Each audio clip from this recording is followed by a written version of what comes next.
সংসার খরচ বাঁচিয়ে সোনার গয়না কেনা কম বেশি অনেক গৃহিণীরই মনের গোপন ইচ্ছা, কিন্তু বর্তমানে আকাশ ছোঁয়া সোনার দাম, যার ফলে সোনার গয়না কেনা এখন এক কথায় মধ্যবিত্ত ও নিম্ন মধ্যবিত্তদের নাগালের বাইরে, যার প্রভাব পড়েছে সোনার দোকানগুলিতে।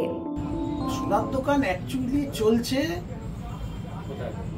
হায়ার ক্লাস নিয়ে মোটামুটি চলছে, কিন্তু মিডিল ক্লাস নিয়ে যাদের ব্যবসা, মিডিল ক্লাসের আর লোয়ার ক্লাস, তাদের অবস্থাটা খুবই খারাপ। কিন্তু যারা মোটামুটি মিডিল ক্লাস আর হায়ার ক্লাস নিয়ে মোটামুটি ট্রানজ্যাকশন হচ্ছে, তাদের মোটামুটি চলে যাচ্ছে। কিন্তু যারা খুবই ছোটখাটো দোকান, পাড়ার দোকান, তারা বাকিতে মাসে মাসে কাজ করছে, তাদের পক্ষে দোকান চালানো খুব কষ্টদায়ক। এই হচ্ছে ব্যাপার।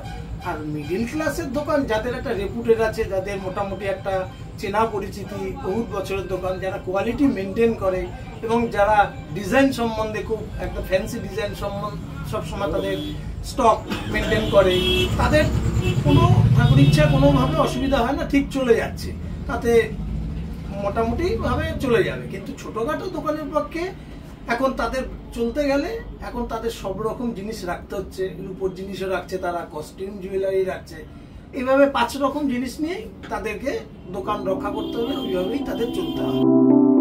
এক সময় সোনার গয়নার ওজন মাপা হতো ভরিতে, এখন যতই দিন যাচ্ছে তত চাহিদা বাড়ছে হালকা ওজনের গয়নার। দাম এখন আগের তুলনায় অনেকই কম। আর কি আগে যেমন যদি 16 হতো, এখন সেটা হয়েছে মোটামুটি 10 আনা। এখন লোক আর কি খুবই সাধারণভাবে, আগে যেমন 3 ভরি 4 ভরি একটা কমন ছিল, এখন সেটা 1.5 ভরিতে এসছে সব কটা আইটেম। হ্যাঁ, 1.5 ভরি দিয়ে মেয়েকে উদ্ধার করছে। যার দাম হয়েছে লোক হ্যাঁ খাবে না, বানাবে, সব থাকলেও উপায় নেই, সবসময় হয়ে ওঠা। 2-3 বছর হলে আমার 3 দিন কাজ হলো, হ্যাঁ আবার ধারাবাহিক হলো 15 দিন, আবার 5 দিন বসে গেলাম। সোনার গয়না ভারী হোক বা হালকা, অলংকার মানে তাতে নকশার কারুকার্য তো থাকবেই। ফলে হলুদ ধাতুর দাম বৃদ্ধির বাজারেও খুব একটা সমস্যায় পড়েননি নকশা শিল্পীরা। আমরা যেই কাজ করি সেই কাজ মেশিনে হয় না, কোনো কিছুতে হয় না, আমাদের হাতেই হয়। তো নকশা কাজ করে, নকশা তো মেশিনে হয় না, ওই নকশা হাতেই করতে হয়, সেই হিসাবে ওনার কাজ ঠিকই আছে। কাজের কোনো অসুবিধা নেই, কাজ যেরকম যে এমনি সময় চলে, বিয়ের মৌসুমও সেরকমই চলে। স্বাদ থাকলেও সোনার গয়না কেনাটা দিন দিন মধ্যবিত্ত ও নিম্ন মধ্যবিত্ত ক্রেতাদের সাধ্যের বাইরে চলে যাচ্ছে। ফলে সোনার ব্যবসায়ীরা পসার টিকিয়ে রাখতে সন্ধান করছেন বিকল্পের।